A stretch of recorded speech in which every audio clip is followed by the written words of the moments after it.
you deserve to love your work. You deserve to love your job.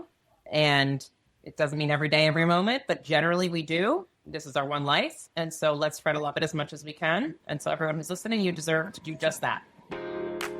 Hello, everybody. Welcome to Behind Their Success podcast. I'm Peyton Squires, the host. And today we have on Rachel Spekman. Rachel spent years chasing high-profile jobs before realizing fulfillment doesn't come from fancy titles. It comes from soul-aligned work. Today, she's a therapist and elite career strategist, coaching high performers to ditch burnout and land meaningful, top-income careers. Rachel, welcome on Behind Their Success. Thank you so much for having me. I'm so excited to be here. Yeah, absolutely, Rachel. So give us a background, just kind of your story a little bit. How did you get to where you are today? Yeah, so I started my career as an K-12 educator, actually. I really loved working with kids. And it's so funny that we're talking about entrepreneurship because I ran the school store with some students. I was always thinking creatively with the students.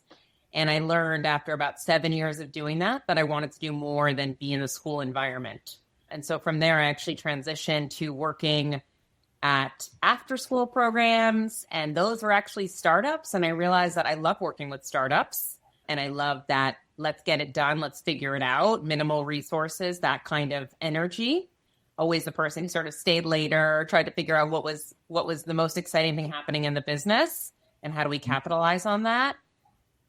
And my career took quite a turn when I went on a family planning journey, unexpectedly so. And when I basically had my first child, I have two children, a 7-year-old and a 2-year-old, I went back to work and I realized that I wanted to be doing something much different than what I was doing day to day. And took a hard look at myself, as we often have to in those moments. Mm-hmm. And that is when I decided I was going to pivot entirely, and I became a full-time therapist. So I went back to social work school. I always say the ego goes on a journey, and the coaching business was born, and here we are. Very cool. Very cool. So it was the part of having kids, right? Kids, of course, change everything, right? They change everything in your life. So what would you credit that as, that was the turning point that kind of made you shift? And can you kind of speak to why? Yeah, I think I went from helping so many businesses run their financials and their advisory boards. And then I would sit down and say, so how are you doing, with everything that we're running? And they would say, not great. But anyway, back to numbers. And I said, when I had kids and it took me this journey, people started paying attention, and I started paying attention to how I was doing, not just what I was doing. And it was a combination of the effort and the mental health journey that having kids kind of took on me, and also realizing when you actually connect with a person about how they're doing, you can accelerate what they're doing. Oh, yeah, for sure. It's kind of interesting you say that. I was just with my business group last week in Boston. We do boardrooms and talk through about what's going on in our business. And somebody asked, how are you doing? And same kind of reaction, right? It was like quickly, oh, I'm doing good. And then kind of jumped into stuff. And they're like, no, I was actually asking, how are you doing?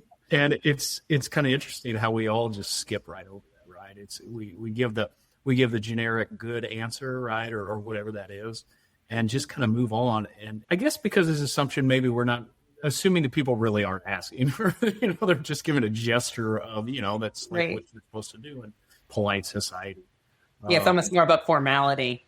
Yeah. But when you pause and ask somebody how you're really doing, it's kind of interesting when you ask that good of a question, how quickly the walls can kind of come down. Mm-hmm.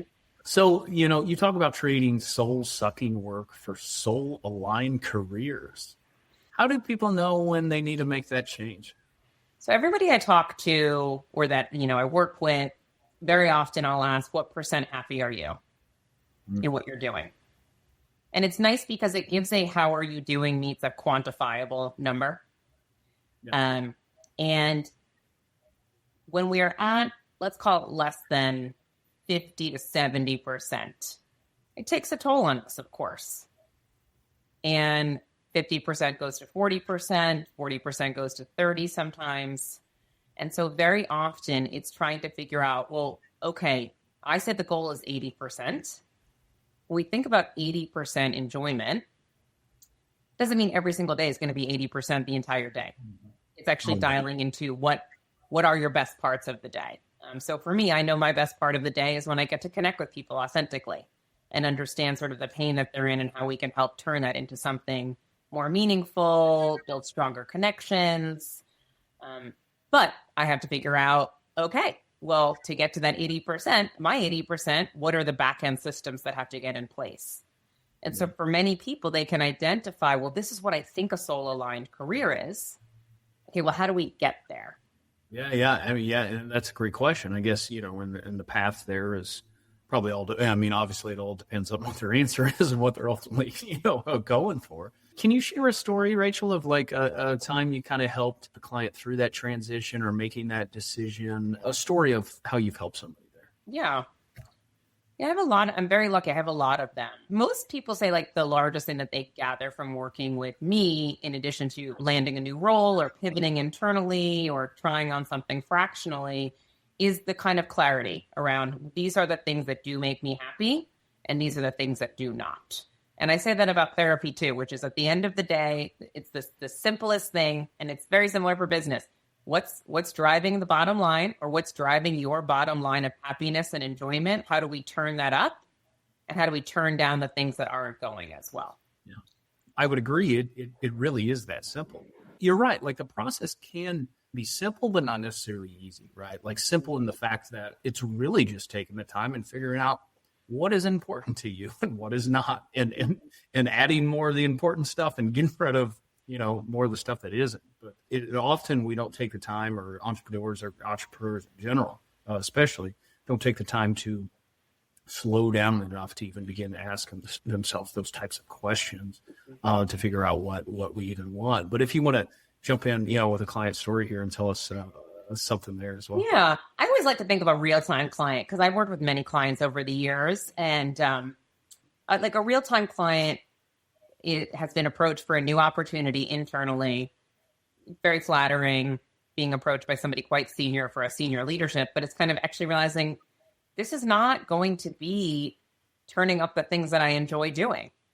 This is actually going to be turning up the things that I don't enjoy doing. So more bureaucracy, more people management, not innovative, not technology driven in the way that this client wants it.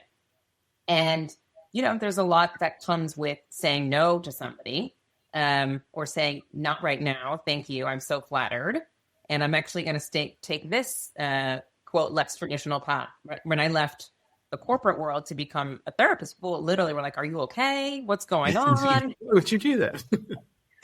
What's going to happen? I had made a very thoughtful plan around it. I connected with a lot of people, understood the market, understood how therapists get paid, how to build a business. Right? Of course, I hadn't done a lot of it, but I understood the path. And so part of it is understanding, as much as one can understand it, what's in your control wheelhouse. Yeah, then that's great too. You're talking about your story of a client getting maybe internally promoted there in a business. And you're right. Like, employees, business owners, anybody, like, I think it's a superpower to really understand yourself, right? And understand yourself at a very deep level, knowing what kind of work you enjoy, what kind of work you don't enjoy, what kind of work you're even like naturally good at, or you've done a lot of it, so you've gotten really good at it. And it's amazing when we're good at stuff, how much we enjoy it, as compared to stuff we're bad at, right? But it all comes down to actually knowing yourself, right? Like, and there's lots of different ways to do that. There's lots of tools, personality exams, therapy, and all kinds of different things to get to know yourself. But you actually got to get to know yourself and figure out what you want and slow down. You do. And that's your light side, your shadow side. That's what motivates you. Are you an extrovert? Are you an introvert? Are you presenting one way but feeling quite differently, which I call, an asymmetrical presentation going on. All of these are data points, and it's not wrong or right. It's just, okay, what do we do with that? Yeah. And, one thing that we use internally in our business is it's a personality exam called Predicted Index, which does a lot of different, gets to know your autonomy, your social ability, your detail level, your urgency level, just like 5 or 6 different data points on everybody. And it's kind of amazing. It's it's scientifically backed and accurate enough that you can use it as a tool that It's amazing with like 6 data points, you can kind of know someone's personality pretty well, when they're coming into our room. We use that internally to be able to work on teams, be able to assign work. So we know like who's good at what, generally speaking. And it's really amazing once you get to know somebody's kind of personality traits in that. And like I said, all my workers, like their dots on this chart are just like in my head. So I know like what their strengths and weaknesses are. It's amazing to be able to communicate through that. And for me to even communicate to my employees is like, hey, this is a strength of yours. This is something, may not be a strength of yours, but something you just need to pay attention to. Like, we're not going to put you in a bunch of stuff that drives that skill. But, if you're working on stuff like that, understand maybe that's a bit of a weakness for you. Mm-hmm. And it just becoming as self-aware as possible. Right. Exactly. And then getting coaching on the things that matter most and really overlapping that with what the workforce needs. Yeah. And for me as a business owner, it's like getting the right people in the right seats. It's like, okay, you're great with people. You're great with detail.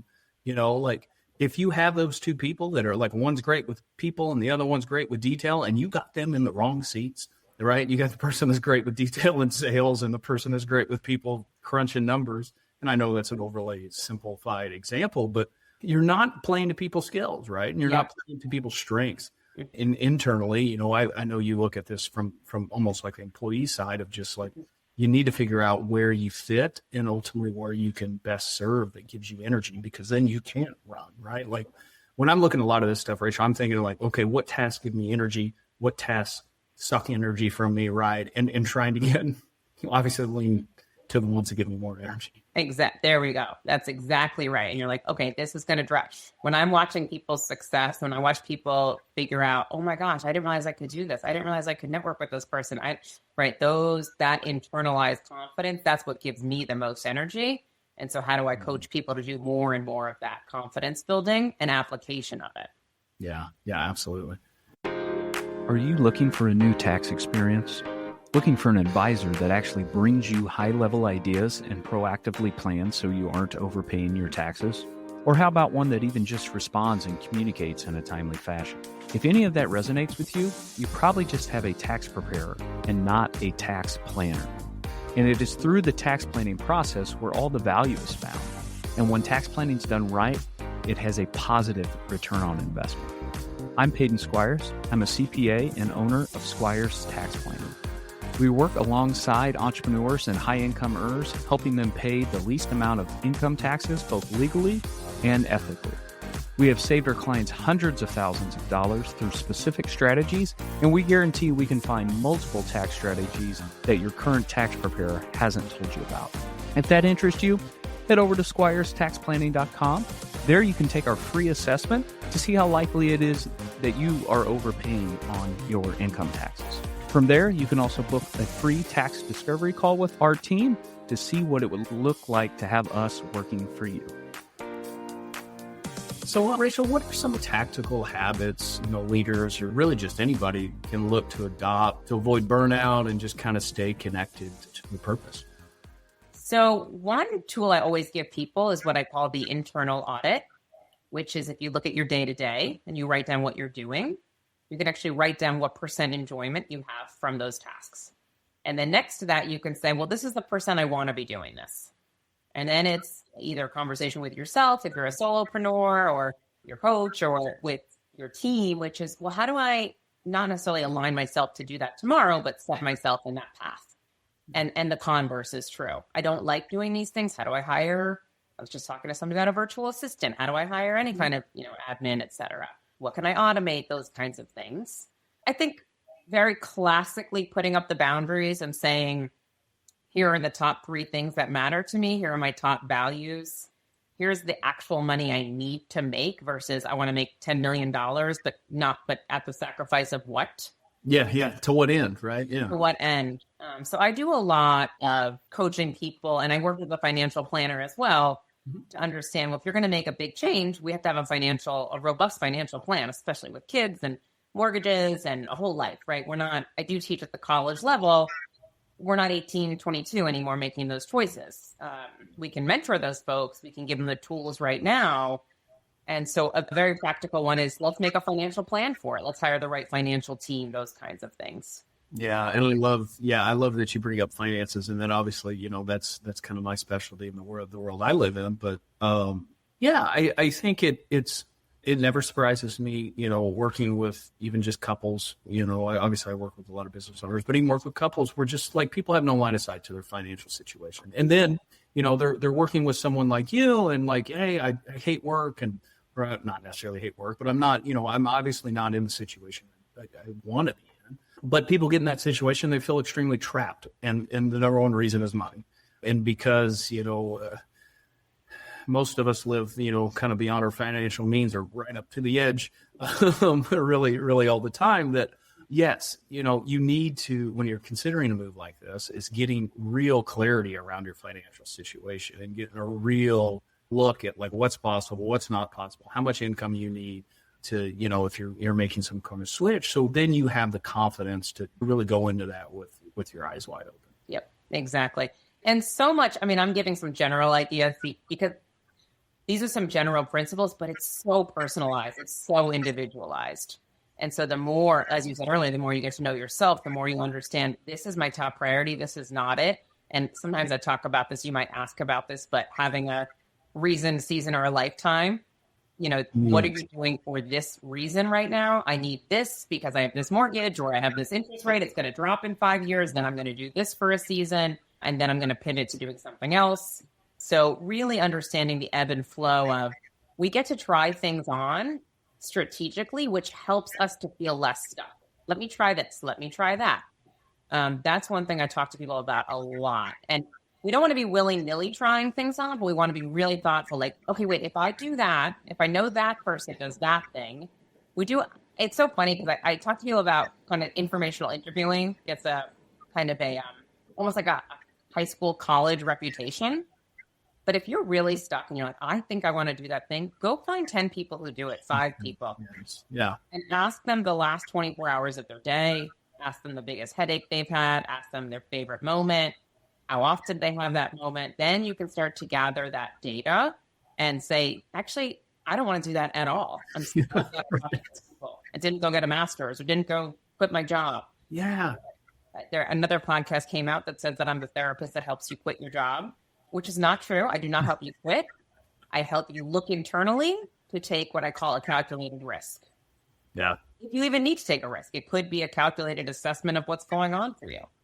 Yeah, 100%. And it's, like I said, it's just evaluating everything around in your career, right? Like it's looking around at of your superiors at work or whatever you're doing. And, that's where I found myself right outside of college. I was at a bank for 2 years and I'm sitting here looking at everybody around me and I'm like, I don't want any of their jobs. Like, I don't want any of them, right? Yeah. And so you're seeing the people in front of you, that like natural progression. Like if you're in the corporate world, like, do you want their jobs? And if you do, awesome, right? Then you work hard and do whatever you got to do right there.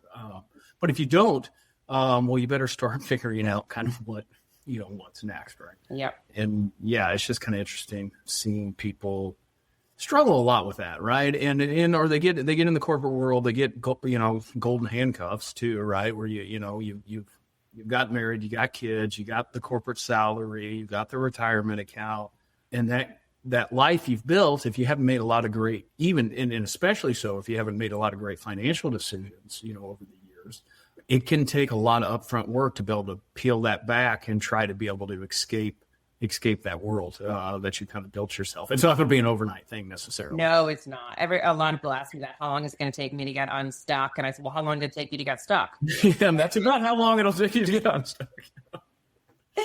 And it's okay if we're stuck. I was really stuck, and I have moments, of course, where, not that I'm still stuck, but I have moments where we're all trying to move the ship in the right direction. Yeah, and it's a constant game, right? It's not like, oh, I figured this game out and I'm over now. You know what I mean? It's a constant tweak. It's a constant of how can I make my life a little better? How can I get a little more of the good and a little less of the bad, right? And then the awesome thing is you get to decide what that is. Like you get to decide what is good and what is bad. It's really true. And a lot of people do stay stuck for, I would say, a few reasons, like fear. Fear is number one. Fear of the unknown. What about this? Is the devil I know? Is the devil I don't? Mm-hmm. Yeah. A lot of people get stuck because they have a lot of loyalty to their company or their boss, and that's great. And I have wonderful working relationships with everybody I've worked with, most people I've worked with. And at the same time, you can outgrow a boss, you can outgrow a job. Yeah, for sure. Your life priorities can change, and so it's a lot of giving yourself permission for those things. Yeah. And I think really all of that you just said there comes down to not necessarily putting what someone else thinks in front of what you think, right? Yeah. And really just owning what, I'm a relationship guy, and I love relationships with people and taking care of people, and I'm a recovering people pleaser big time. That's just me in my natural state. I understand that. And I've gotten a lot better over the years of drawing the lines of what I do, what I don't do, and drawing the lines clear so people will respect that. If you draw the lines clear of what you do and what you don't. And I understand having loyalty to your company. I hope my people are loyal to the company, but at the same time, like you and your family are the most important to you, right? Right. And I'll tell you, especially if you're in the corporate world, if you think anybody has any loyalty to you, the second you don't make sense to work there anymore, you will be let go. So just knowing that they're going to look out for their interests. So you need to look out for your interest. And finding people that vibrate with that frequency as well. And I think being a natural people pleaser, I mean, I'm a natural giver. Many people in the therapy industry are, so I'll meet with people and they say, could you coach me on this? Could you, and I wish I could. I, of course, can't do it for free. I want to work with you. It's trying to think through how do I capitalize? How do you capitalize on the skills and the strengths that you have, and be really mindful of charging what you're worth, saying this is a business decision, keeping it warm and friendly. I mean, all of these things. Yeah. It took me a lot of years to learn a lot of those lessons for sure.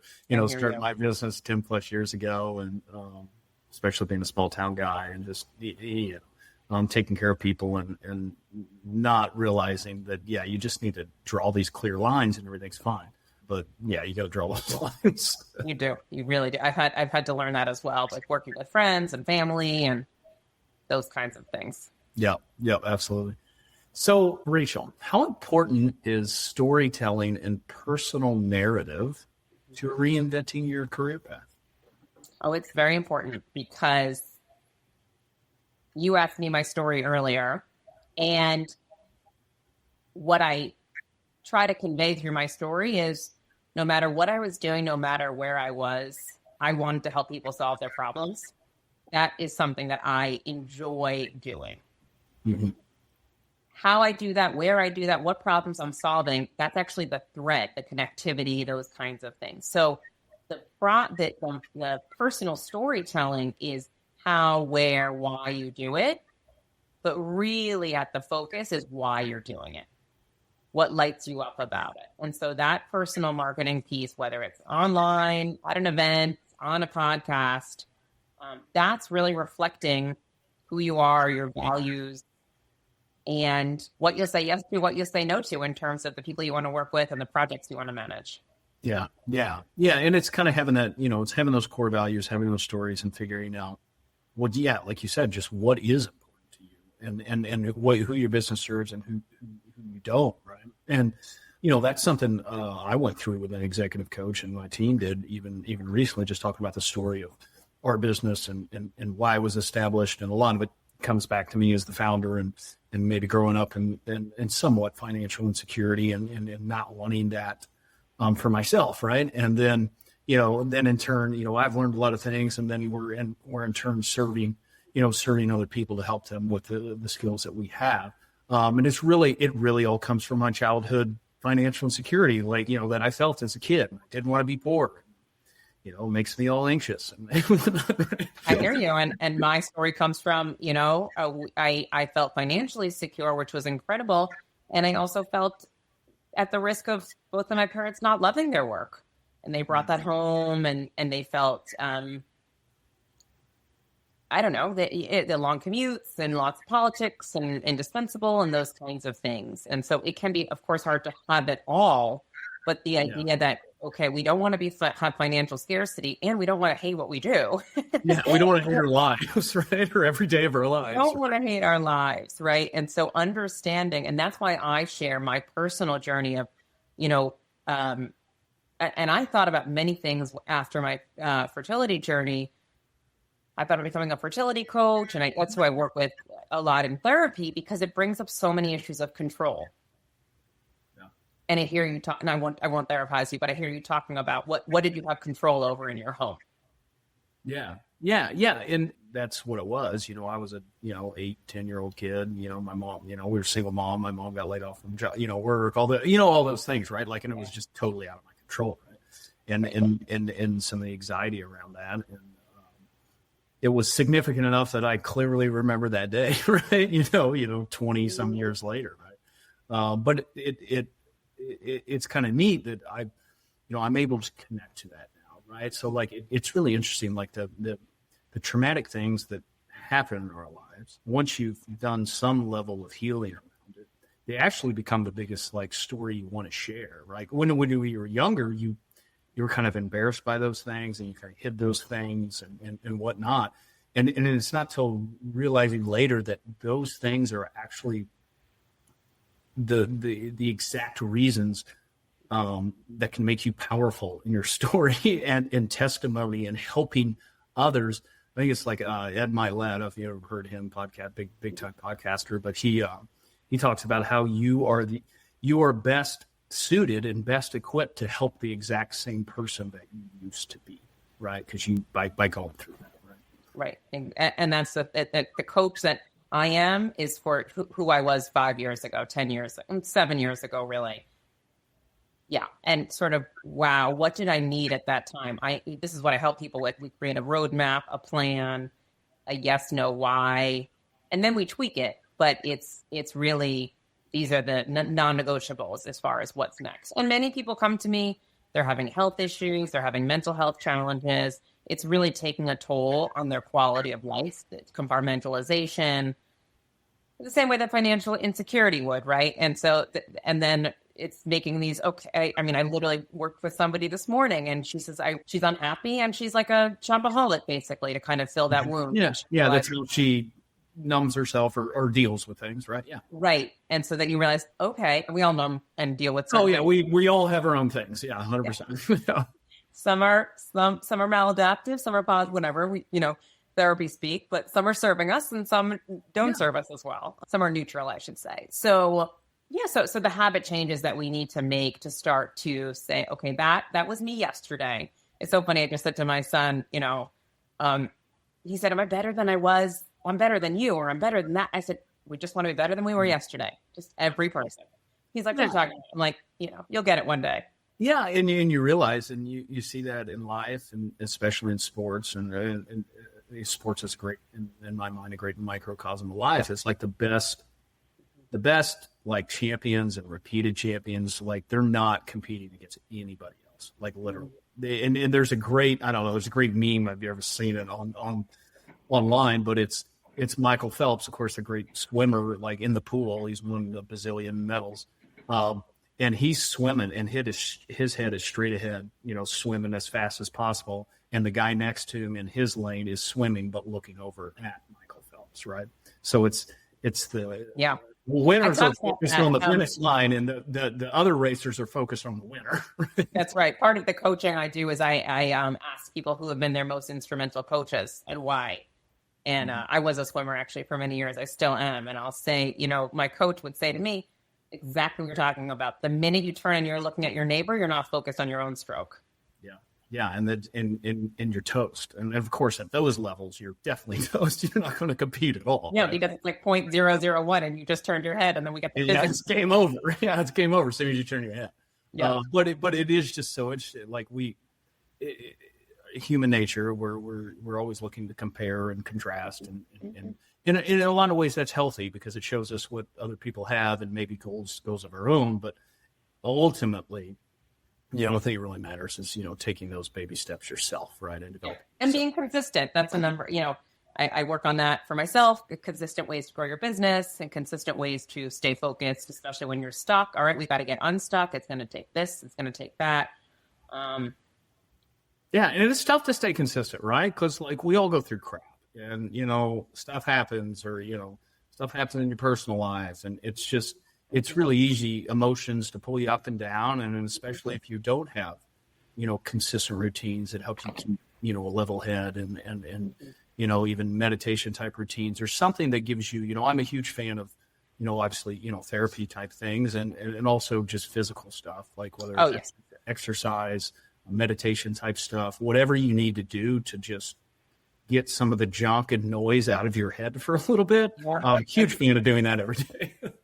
I'm about to get on my e-bike and pick up my son from school. I see that in the back, your e-bike right behind you. Oh, that's my Peloton, but I have an e-bike downstairs, and it's a gorgeous day here. And so I diffusing the day, letting it go, giving yourself the headspace to think through what you need to think through and prioritize is huge.